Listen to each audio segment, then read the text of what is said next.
Welcome to KawFee Haus. What do we think and why do we think it? Does a thought, like a parasite, invade a host, abuse resources, and alter the biology and behavior of that host? Some thoughts might be benign, like I'll try that restaurant with the nice pictures, or I'll wait for a signal to cross, and some might be immeasurably destructive, like the most important characteristic about someone is their race, or I have a perfectly good burger, why don't I add some pickles to it?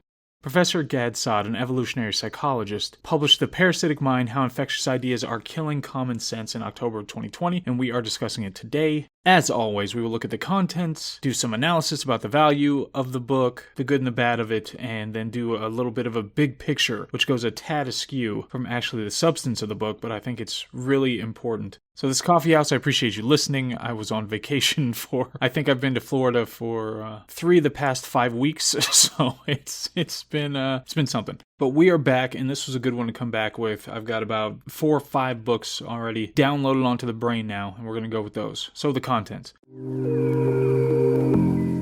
We start off to establish that we are facing a pandemic of bad ideas. We have idea pathogens that are raging their way through our collective understanding. And a lot of this was, you could say, triggered in some way by the emergence of certain phenomena like Trump and Brett Kavanaugh. The emotional responses there too. And Professor Saad has this phrase that he uses. It's called OPS, the Ostrich Parasitic Syndrome. It's a mind virus that causes a person to reject realities that are otherwise clear. So something like gravity, something that is patently obvious. And even goes so far as to call the SJW class intellectual terrorists. Now, I think this framing, and this is me talking, not the book talking, I think this framing of the OPS, of something that causes people to reject things that are patently obvious, that are clear, is kind of extremely important. This is something that is the most concerning about everything that's going on right now. And it takes a good degree of force, although we'll talk a little bit more. We do have to wonder exactly what our brains are built for. But it's going to take some force to convince people that things that are so obvious are not even true, let alone obvious. So, okay, he goes into growing up in Lebanon and how there's a civil war in 1975 where neighbors became instant potential enemies. There was shelling. You were threatened to be mowed down in bread queues. You would have authorities show up and demand to see your religion card, and if you were in the wrong area or showed the wrong thing, it could get you killed. PLO militia even picked up people at their homes. And he remembers this one moment as a child when they were on a plane and they were out of Lebanese airspace, and his mother pulled out a Star of David and put it on him and said that you don't have to hide anymore. And this, of course, dramatically puts into perspective the kinds of things that we complain about now. But so he has a background where he was in these kinds of situations. This is something that he had to deal with and had to survive when he was a kid. And he's Jewish. He grew up in a Jewish family. And so he finds it gravely concerning when he sees bad ideas that are spreading throughout a population. So idea pathogens as parasites of the mind. OPS is a rejection of truth in defense of ideology, and the way he treats it is he sees it as a pathogen, as a literal pathogen, so you need a targeted vaccine that's going to affect these things. He references Dawkins, I believe, at this point, where he talks about memes and the selfish gene, Dawkins' the selfish gene, and that we must approach these kinds of idea pathogens like a virus. Now, again, this is me cutting in. Of course, this is something that we've talked about on many an occasion. Memology is one of those areas that is woefully underdeveloped. I'm sure there are some people who have taken little stabs here and there at it, but I think it's the frontier. It's the thing that will branch the hard sciences and the soft sciences to make for a much more effective understanding of why we think what we think, how we think, and what we need to do going forward. Death of the West by 1,000 Cuts. This is the title of one of his chapters. He has this idea of epistemological dichotomania. So this is a hyperactive desire to construe phenomena as consisting of binaries.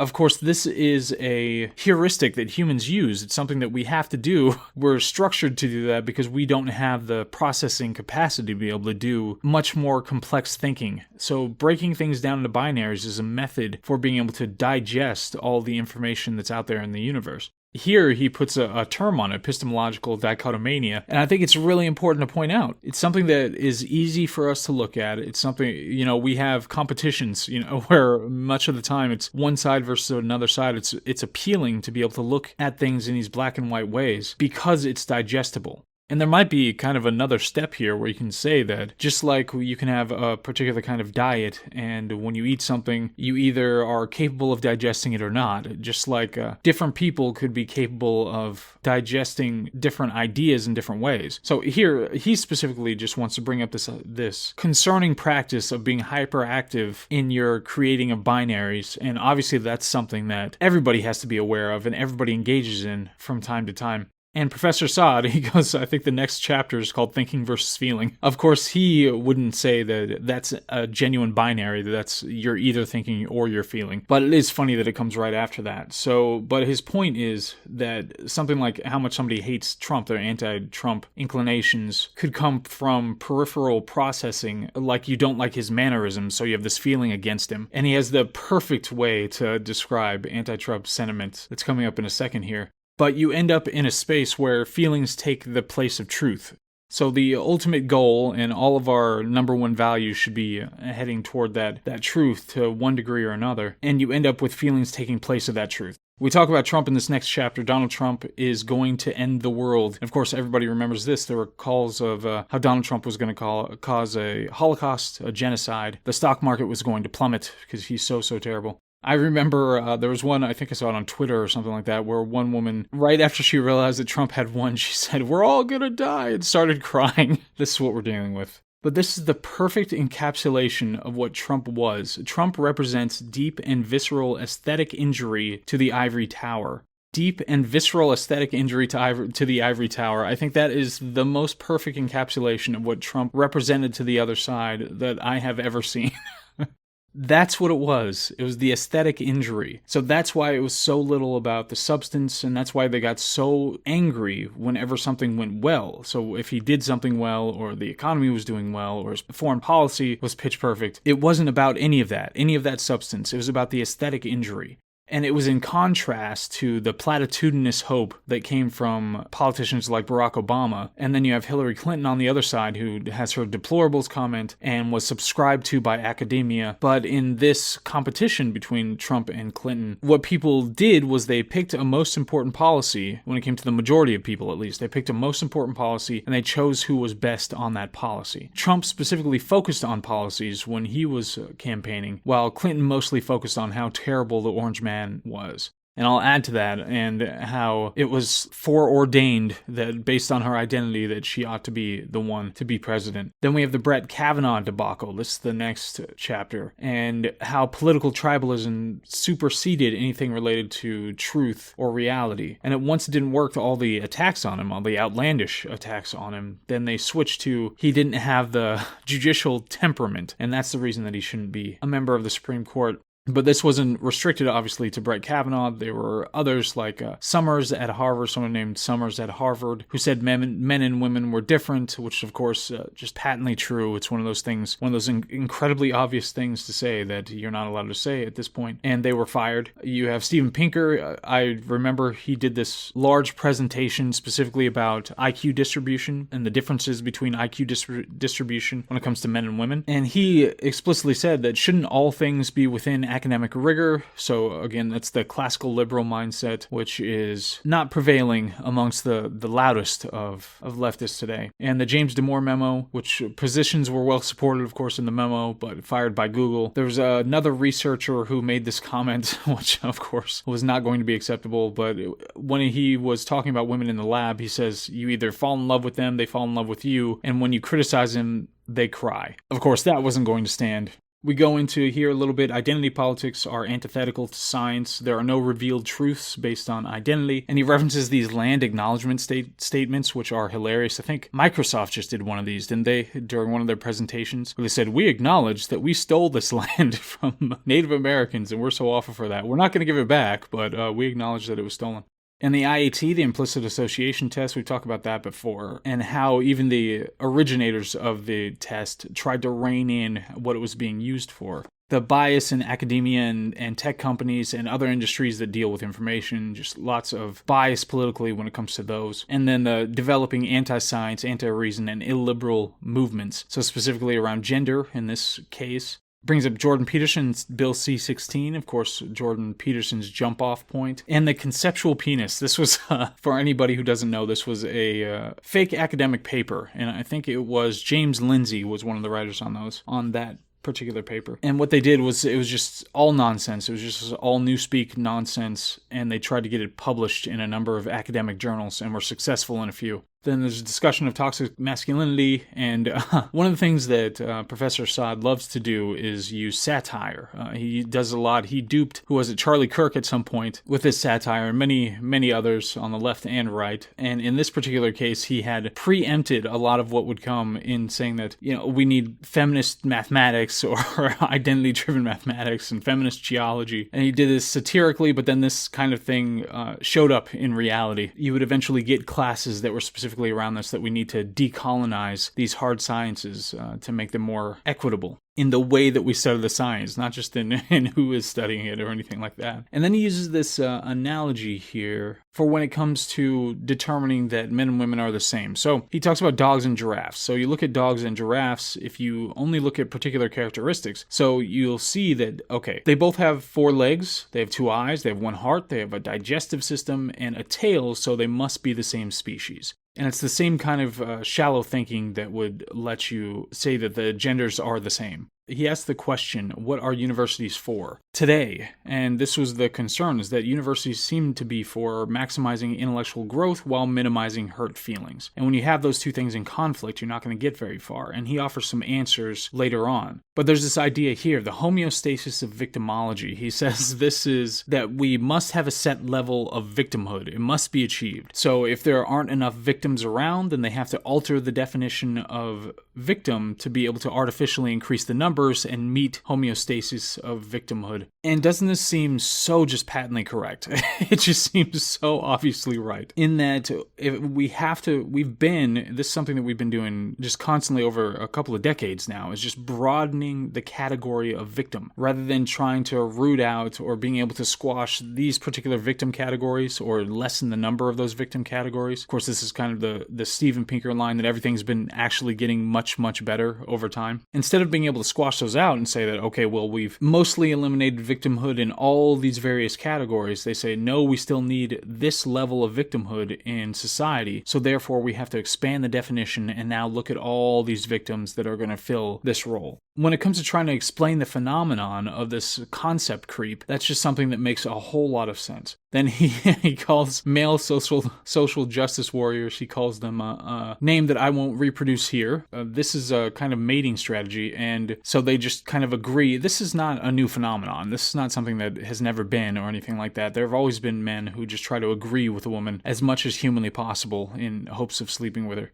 But in this particular case, so this mating strategy, you can actually look at the physical characteristics, the physical features of the male, and you can compare them. You can see which ones, based on that, you can predict which ones would pursue this particular strategy versus, the classical one or another kind of strategy to try to get laid. So, the sneaky efforts is what he calls them, the male SJWs. There's a bit here where he goes on about the kind of rationalizations that elite liberals use when they talk about Muslims, and then goes into profiling. This is something, of course, Sam Harris, who I don't think I've mentioned his name in a long time. He annoyed the hell out of me during the last election. But he talks about profiling here. Profiling, the idea that profiling is racist. So if you take certain people of certain groups disproportionately and suspect them of engaging in, terrorist behavior, then that's considered racist. But of course, reality is reality. And we all make probabilistic determinations on limited information. And if you were, say, walking down a dark alley and you saw a group of young men, it would be very different from if you saw a group of old women. Now, there is a possibility you're going to get held up by the Golden Girls if you're walking down that dark alley, but it's far less likely than would be the case with a group of young men. And so what we end up with is the absurdity of having random checks where Professor Saad's 2-year-old daughter ends up held for extra questioning when they're doing random checks at the airport. And then we get to the big stuff. This is the heavy, the meaty stuff here. Nomological networks of cumulative evidence. This is how to seek truth. Of course, he recognizes and acknowledges that it's hard to change people's minds. We are evolved not to seek truth, but to convince others. Remember, we evolved in these kind of small tribes of 40 or so individuals, and so it was better for us historically and over the long term for us to be more inclined to side with our tribe, no matter reality, than to be willing to seek this higher value of looking for truth and being willing to see the moral depravity in our group relative to another group. So it was better for us when it came to evolution. It was better for us to be more tribalistic. So when it comes to how to establish truth through the nomological method, he explains that science is not immune to the foibles of human nature. Obviously, we have tremendous limitations, but eventually good ideas prevail. And some of the things that we use are things like studies being able to be replicated independently. And in the social sciences, they have an abysmal rate of the ability to reproduce the results of studies. Then you have literature reviews, so you have this whole collection of literature that everybody's reviewing everybody else, so they all build on each other. And you have meta-analysis, where you combine numerous studies into mega-studies, and you put those together.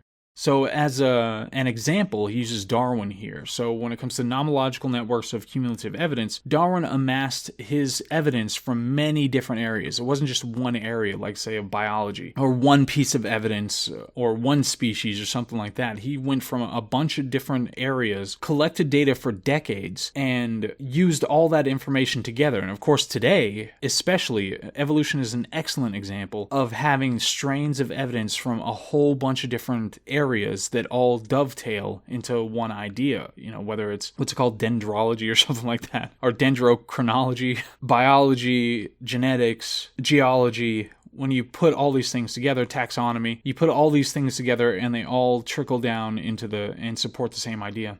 So he uses some examples here, and this is great. So I think he uses three kind of major ones to show how this works in particular. So toy preferences. The nomological method here. So you have trucks and dolls, and what a sociologist on the left would say today is that this is something that's downstream. It's something that's learned over time, that boys learn that they're supposed to like trucks and girls learn they're supposed to like dolls. And this is something that seeps into toy manufacturers, so they pick up on it, and then that's the reason that they do it that way. They market it that way. But there are several studies, not just studies, because this is the method. You have studies that show that it's biological, that it's something that starts early and isn't inculcated sociologically. Well, you can look at these various different things. So you have like a consistent difference when you're looking at men and women between the ratio of index and ring fingers. And I was looking at my hands, and I don't have quite the distinction I was hoping. But in men, the ring is longer than the index in males, but they are virtually the same length in females. So you can look at your hands here, and you can see whether your hands follow that or not. Like I said, mine aren't particularly as indicative as they should be. I'm sure I'm holding my hand in the right way, actually.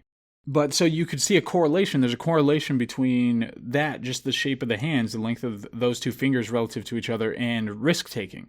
And then you have girls who suffer from disorders that increase testosterone will show male preferences, male toy preferences. And in addition, you have chimpanzees, which show, based on gender, the same toy preferences.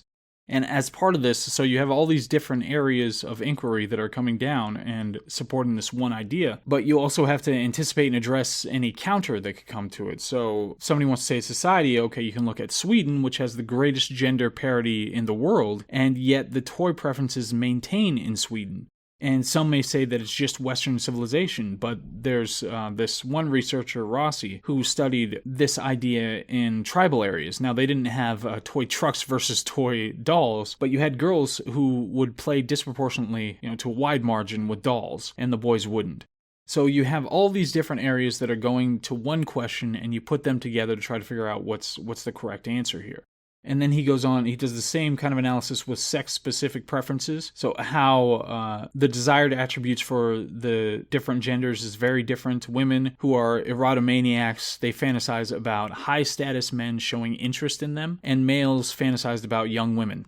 And then when you have females of high status, so that's one area of inquiry, one thing that is coming down to support this particular idea. But then when you have female of a high status, they don't show the same polygamy interest as males do. Males who are high status are much more likely to want to have polygamous relationships, or at least date multiple people at the same time. So that's another one that supports this particular contention. And then how much information is needed to reject a potential suitor. Women need much less information and evaluate more suitors than men do. And men tend to fear paternity uncertainty. That's the thing that they're worried about, whereas women fear being abandoned. So you have all these, the differences in attributes. You have all these that go together to support this one particular idea. And then he goes into Islam to kind of develop, this is the nomological networks of cumulative evidence again, but here he talks a little bit more about parasitism of ideas. Because you have to consider things like mortality rate and infection rate and how those things are going to spread on that basis. So in the world, there are about 14 million Jews, whereas there are 1.8 billion Muslims. And religions are memeplexes. They're giant complexes of memes that are all packaged together. So the question becomes, why is the Muslim meme more contagious than the Jewish meme? And there are different reasons for that, likely reasons for that. So barriers to entry for Judaism, higher barriers to entry, whereas for Islam, you intone one sentence and you're Muslim. Your ability to leave the religion. Judaism doesn't follow the death sentence for apostasy, whereas Islam does. So that's another reason why it'd be a stickier meme. There's only one Jewish country, there's Israel, whereas there are 57 members of the Organization of Islamic Cooperation, the OIC, 57 countries in that. Islamic history is replete with conquests, so they converted or killed hundreds of millions of people. So there are numerous reasons why that particular meme, or memeplex, might be more sticky than the other one. Then we get into a call to action here, which is always a good part, but the call to action, first they came for the communists, and I did not speak out because I was not a communist. This is a quote, and I think most people should have heard this by now, but second, they came for, a different group, and I didn't speak out because I wasn't that group, and eventually they came for me, and there was nobody left to speak for me. That's the gist of the quote. You have this effect of the bystander effect, of the diffusion of responsibility. When there are a lot of people around, and this is something that could happen just by virtue of you knowing about people like Professor Saad or, anybody on Twitter or whoever else is putting work in, you might think that, okay, it's not my responsibility personally, just like if you were a bystander and there was something going on, I don't have to call the police, I don't have to intervene. There are a bunch of people here, they can do it. But he tells you, he implores you, speak your mind everywhere. You need to be challenging this stuff from every angle in every place. And that's something that's not necessarily easy to do, but it's much appreciated and something we all should be doing. Do not be afraid of judging others or giving offense. Huge deal here. A deep friendship should be anti-fragile. Of course, he references our boy, Taleb here. Taleb, right? Anti-fragile, specifically. If you have a deep friendship, then it shouldn't matter. You should be able to talk about these sorts of things without being worried about giving offense to the extent that it's going to break a friendship. And this, I told this to somebody recently, and he was like, oh, that is a great way to structure this. But it's Henry Thomas Buckle, an English historian. He said there are 3 classes or orders of intelligence. And I, before I had read this, I know I talked to Tiffany about this, but how I classified intelligence as well. But so here, he says there are 3 classes or orders of intelligence. The lowest one is always talking about persons. The second one is always conversing about things. And the highest one is a preference for discussion of ideas. So 3 tiers, that's the highest tier, is a preference for discussion of ideas. And he talks about judgment here. He specifically brings up the pericope adulterae in the New Testament, because people will bring it up and say, you don't get to judge, don't judge lest ye be judged. But he's saying that it specifically addresses moral hypocrisy. That's what it's about. And it's a curious phenomenon, and it's hypocrisy to hold your own culture to astonishingly punishing moral standard while not doing that for other cultures. And of course, that's something that, is just par for the course nowadays. Throws a little shout out here to Thomas Sowell and Christopher Hitchens. Always love to see that. But specifically, he's saying that it's acceptable to judge, and you should judge. And do not virtue signal. This is a big one too, the way that he puts it here. So he brings up the peacock tail. And how the peacock tail, it's loud and brash, and it makes you more likely to be attacked by a predator, but it's a trustworthy signal. And that trustworthy signals of your virtue must be costly. That's the big question. Is your signal of virtue, is it costly? That's what shows virtue. In this one particular tribe, there were these ant gloves, these gloves that were full of these biting ants or stinging ants. I think biting. These biting ants that were in these gloves. And as a part of their coming of age, they would have to wear these gloves for an extended period of time while they're being, eaten alive by these things. And they'd have to do it 20 times to get past this step. And this is a costly virtue. This is showing your virtue by virtue of the cost of doing it. Retweeting is empty signaling, and of course that's something that we all fall into at some point. That's not showing your virtue, just retweeting something. That doesn't have cost. Unless you're someone who's a liberal nowadays and you retweet Ben Shapiro or something, that's something that could have a cost. But one thing he says about himself is that he would not be able to sleep at night knowing I had sacrificed a millimeter of truth or an ounce of freedom for selfish reasons. And if everybody did that, if everybody thought like that, I thought that was a beautiful way of putting that, and it's much appreciated. And he says here, activate your inner honey badger. He loves this animal.